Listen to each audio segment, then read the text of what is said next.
तुम्हा सर्वांना माझं दंडवत प्रणाम. मी शुभांगी तुम्हा सर्वांचं स्वागत करते आपल्या चॅनल शुभांगी समाधानमध्ये. तर सर्वज्ञ आता 6 महिन्यांची पूर्ण झाली आणि तिचं आम्ही अन्नप्राशन करायचं ठरवलं.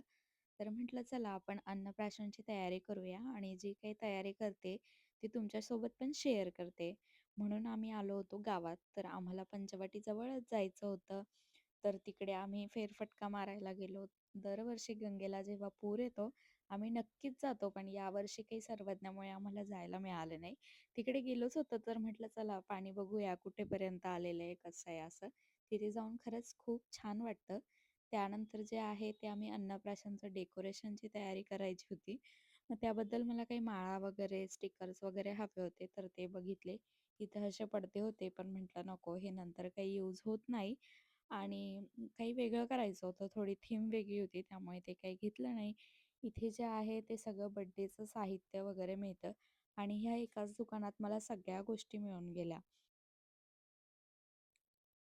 अन्नप्राशनच्या दिवशी सकाळीच आम्ही फुल मार्केटला गेलो होतो आणि नाशिकची ही गोष्ट मला खूप आवडते, की इथे खूप मोठा फुल बाजार असतो आणि खूप सुंदर सुंदर आणि फ्रेश फुलं मिळतात. आपल्याला हवं ते फुलं मिळतात. म्हणून आम्ही सकाळी सकाळीच निघालो होतो. 6-7 वाजता आम्ही निघालो होतो. मस्त रस्त्यात येताना चहा वगैरे घेतला आणि सर्वज्ञ झोपली होती घरी. तिथे पोहोचलो आणि एवढे छान छान फुलं होते. तिथे जाऊन कन्फ्युजन होत होतं, की कुठले फुलं घ्यावे असं आणि खूप स्वस्त पण होते फुलं. मला वाटलं होतं, की आता पावसाळ्यामुळे फुलं महाग असतील, पण काही एवढे महाग नव्हते. खूप छान आणि फ्रेश फुलं मिळाले.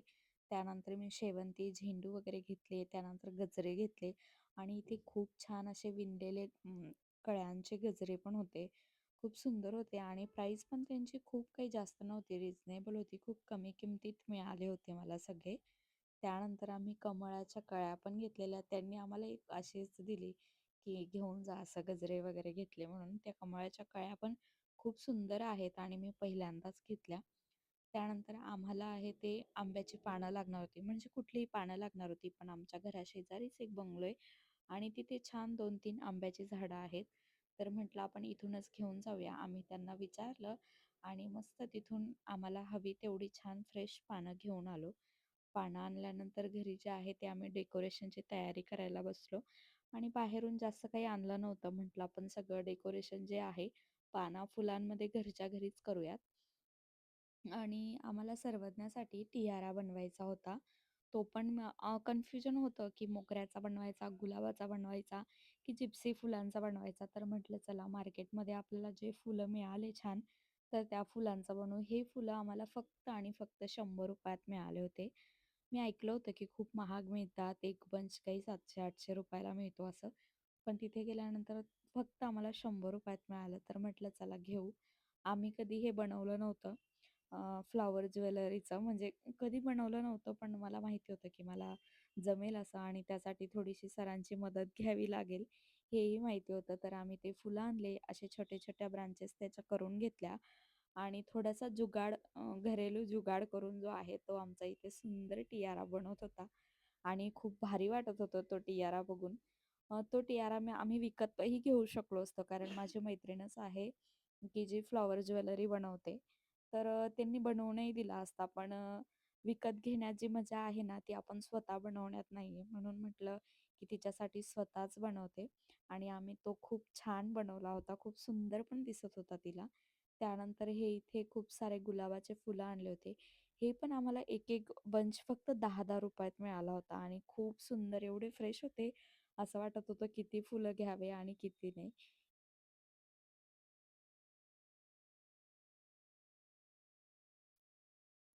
आणि थोड्या वेळाने आम्ही टियारा बनवून खूप जाम झालो होतो. तर बंटीने मस्त चहा बनवून आणला आणि आम्ही मस्त चहा गप्पा मारत-मारत चहा पिला. आम्हाला हा टियारा बनवायला साधारण 3-3.5 तास लागले होते आणि ते खूप किचकट काम आहे. खूप म्हणजे खूप किचकट काम आहे. आपण हे फ्लॉवर ज्वेलरीवाले जे बनवतात ना, ते खरंच त्यांना खूप हे आहे, कारण खूप वेळ लागतो ह्या गोष्टीसाठी आणि खूप वेळ बसायलाही लागतं.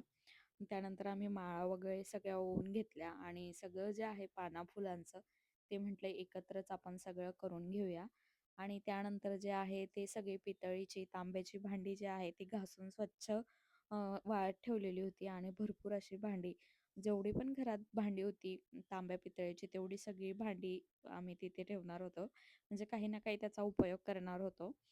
फक्त तेच होतं, बाकी दुसरं काही नव्हतं. आणि इकडे मस्त सर्वज्ञाच्या मस्ती मजामध्ये आमचं डेकोरेशन पण करायला सुरुवात झाली होती. आणि बाल्कनीत जे आहे ते आम्ही अंघोळीचं डेकोरेशन करणार होतो आणि घरामध्ये अन्नप्राशनचं करणार होतो. असं 2 हे केलेले होते. तर इकडे जे आहे ते आता अंघोळीचं डेकोरेशन आम्ही करत होतो आणि खूप सुंदर झालं होतं डेकोरेशन. तुम्ही शेवटपर्यंत व्हिडिओ बघा आणि नेक्स्ट व्हिडिओमध्ये पण तुम्हाला दिसेल. आणि खूप सोपी आयडिया होती ही आणि खूप सुंदर पण दिसतं असं केल्यानंतर. आणि खास मला खूप दिवसापासून समाई घ्यायच्या होत्या. तर अन्नप्राशनच्या निमित्ताने मी त्या समाई घेतल्या आणि खूप सुंदर मिळाल्या. आता नवीनच ती डिझाईन आलेली आहे ते म्हटले, की आत्ताच आलेल्या आहेत. आणि परम काशी मोर असं त्या समाईंचं नाव आहे आणि खूप सुंदर आहेत. मोर पण खूप छान आहेत आणि खूप हेवी पण आहेत, म्हणजे असं खराब वगैरे लवकर होणार नाही किंवा काय नाही. खूप छान दणकट आहेत. त्यानंतर इकडे सगळे भांडे जे आहेत ते घासून वगैरे स्वच्छ